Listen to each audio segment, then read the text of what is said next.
Los colapsos producidos por disolución de rocas, también conocidos como dolinas, son un problema grave y cotidiano en muchas zonas del planeta.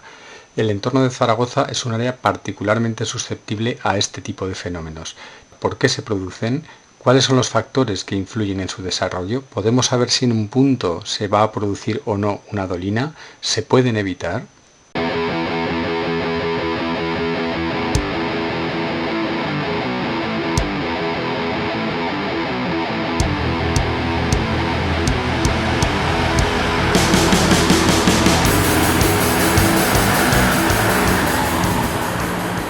Estamos en una de esas zonas urbanas de Zaragoza donde una dolina activa ha producido continuamente una serie de daños que son claramente apreciables en el hundimiento de la calzada, de las aceras, en el deterioro de una vivienda que está, como vemos, completamente inclinada, o en la aparición de grietas profundas en la acera.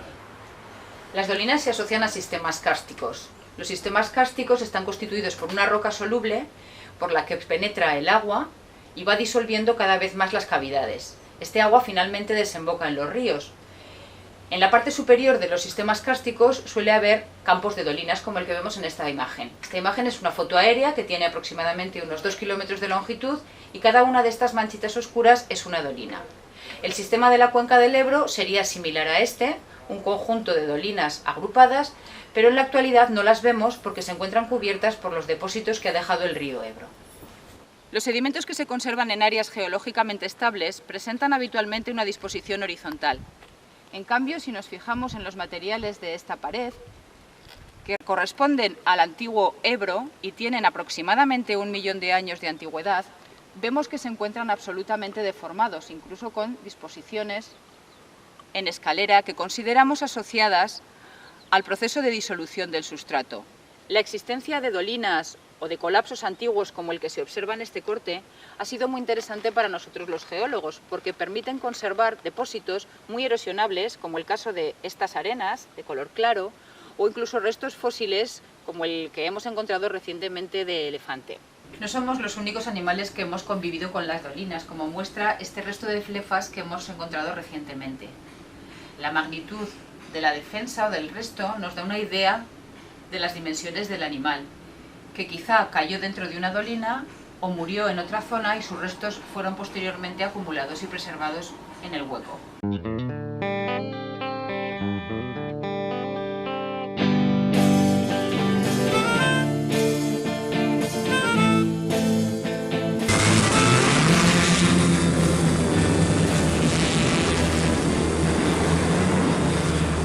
Estamos sobre una dolina muy activa porque en esta zona, en el subsuelo, hay abundante sal que se conoce por los sondeos que se han hecho en las inmediaciones. La disolución de la sal provoca hundimiento y extensión de la dolina muy rápida, lo cual provoca problemas en la autovía que tenemos en las inmediaciones y también en un poblado de colonización, Puilatos, que estaba muy cerquita de aquí y que tuvo problemas en todas las construcciones por la aparición de grietas y ruinas debidas a la propagación de la dolina.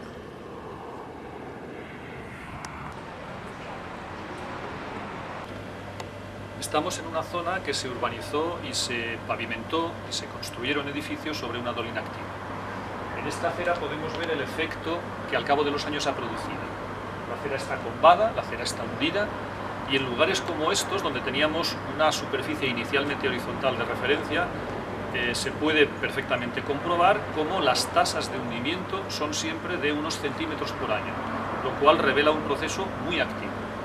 Contrasta el comportamiento de la acera y la calzada que se han ido hundiendo con el que ha tenido este edificio, este centro comercial que en su momento se cimentó sobre pilotes precisamente para evitar el problema del hundimiento y ha resistido mucho mejor el proceso. Este es un ejemplo muy típico de dolina de colapso que tiene conexión con conductos subterráneos y que evacúa los materiales que se echan. Por eso se aprovecha para echar escombros, lo cual es una costumbre en términos ecológicos bastante deplorable. En esta zona las dolinas son conocidas ya desde por lo menos el siglo de oro, puesto que Sancho Panza se cayó en una dolina y junto con Surrucio, a través de los conductos subterráneos, llegó hasta los sótanos del Palacio de los Duques de Villahermosa, donde dormía Don Quijote. El sector central de la cuenca del Ebro se encuentra principalmente constituido por yesos y otras sales muy solubles que alcanzan hasta 2000 metros de espesor. Se corresponderían en aquel talud que vemos enfrente con la parte inferior de color más gris. Estos materiales se depositaron en un gran lago salino que existió en la zona hace más de 10 millones de años y que era alimentado por las aguas de escorrentía procedentes de las montañas circundantes. No había aún conexión con el mar y el agua quedaba acumulada en el centro de la depresión. Posteriormente se abre la conexión con el mar Mediterráneo y comienza a desarrollarse la red de drenaje tal y como la conocemos en la actualidad, con el río Ebro y sus principales afluentes, donde se han depositado materiales como las gravas y arenas que se corresponderían con la parte marrón superior del talud. Los materiales más altos presentan la peculiaridad de que son muy porosos, es decir, tienen muchos huecos entre los granos y los cantos, y eso favorece que el agua tanto de lluvia como de riego se infiltren y circulen hacia zonas más bajas, donde se encuentran en muchas ocasiones con los materiales salinos y comienza el proceso de disolución.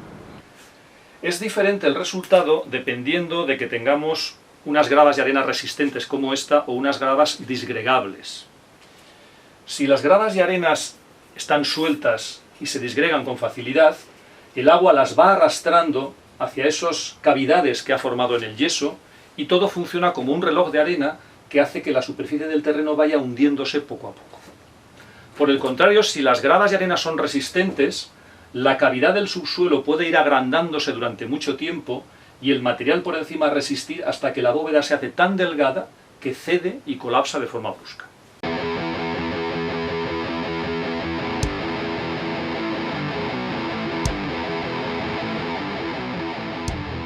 Para detectar las posibles dolinas que se están formando en el subsuelo es necesario utilizar métodos indirectos que, al igual que los escáneres o las radiografías en medicina, nos permiten obtener una imagen del terreno en profundidad a partir de sus propiedades físicas. Este instrumento es un equipo de georradar que permite detectar anomalías del subsuelo a una cierta profundidad. El registro que se ha obtenido pone de manifiesto que hay una zona en que el hundimiento ha provocado una acumulación de materiales distinta del entorno natural que tiene los reflectores horizontales.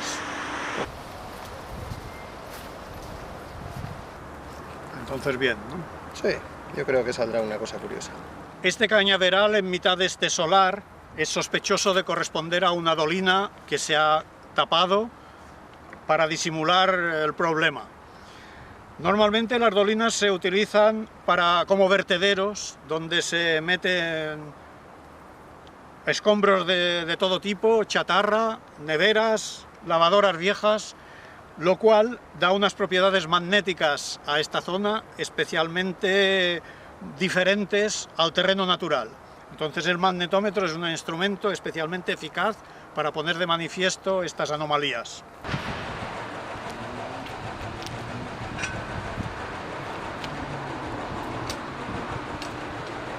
Este instrumento es un microgravímetro que permite apreciar pequeñísimas variaciones de la atracción gravitatoria.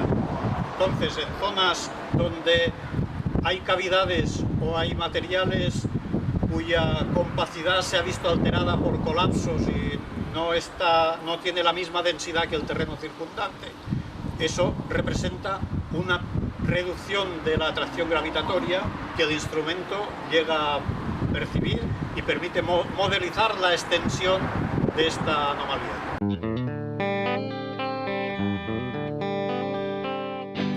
¿Cómo se pueden evitar los riesgos de hundimiento del terreno por dolinas? Bueno, las dolinas son un proceso natural que sigue su propia dinámica.